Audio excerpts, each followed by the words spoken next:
Pessoal, continuando o nosso conteúdo aí, né?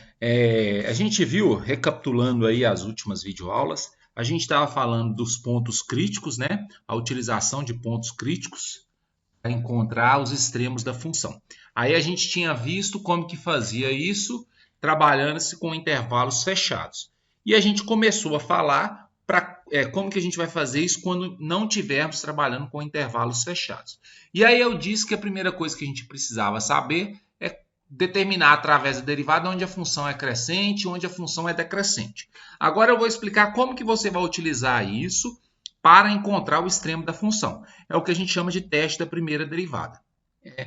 O que é o teste da primeira derivada? Eu vou explicar até geometricamente aqui para ficar mais fácil de entender.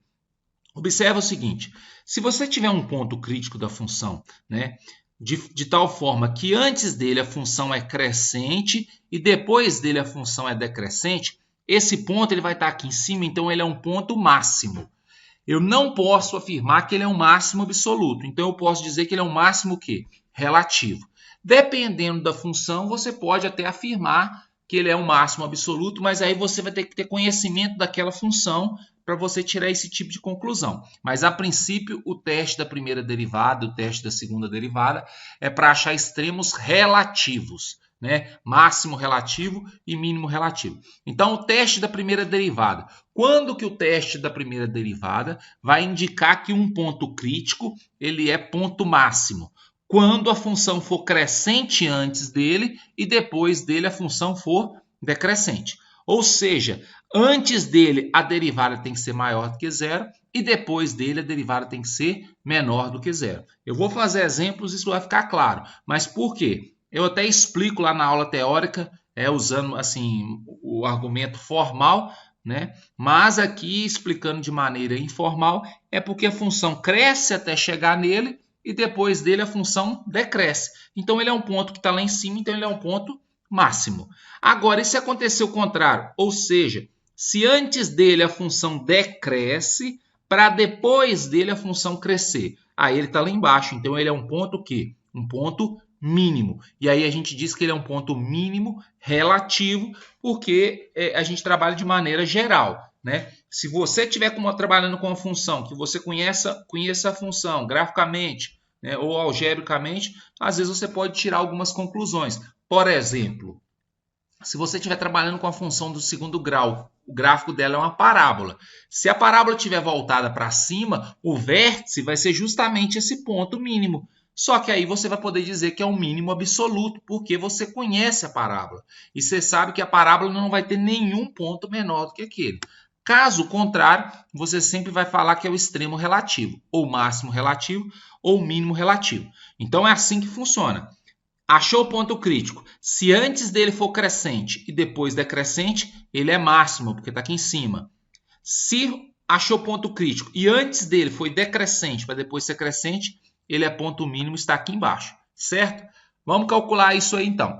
Eu fiz nos slides anteriores esse exemplo aqui. A gente achou os pontos críticos, que foram eles o menos 2 e o 2, e a gente fez o estudo da derivada e viu que ela era crescente, decrescente e crescente. Então, olha só, essa questão de ser crescente, decrescente e crescente é o estudo de sinal da derivada que a gente fez nas videoaulas anteriores.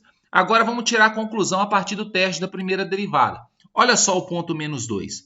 Como o ponto menos 2, a função cresce até chegar nele e depois decresce, ele está aqui em cima. Ó. Se ele está aqui em cima, ele é um ponto máximo, relativo. Então, a função tem um máximo relativo em x igual a menos 2.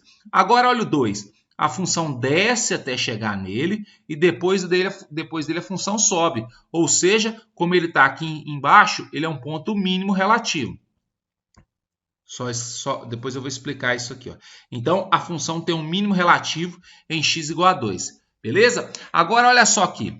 Eu falei que num ponto menos 2, a função tem um máximo relativo, porque subiu até ele e depois desceu.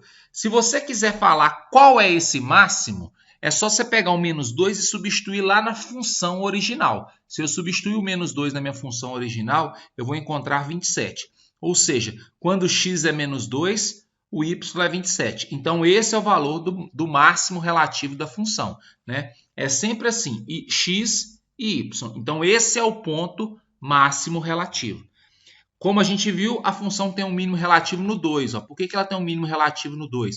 Porque antes do 2 ela decresce e depois do 2 ela cresce. Ou seja, o 2 está aqui embaixo. Olha só a questão geométrica aqui. Ó. As setas indicam que o ponto menos 2 está em cima e que o 2 está embaixo. Então, o que está em cima é máximo, o que está embaixo é mínimo. Agora, se eu quiser saber qual é o mínimo da função, então eu pego 2, vou lá na função original e substituo x por 2. Faço essa conta, vou encontrar o menos 21 aí.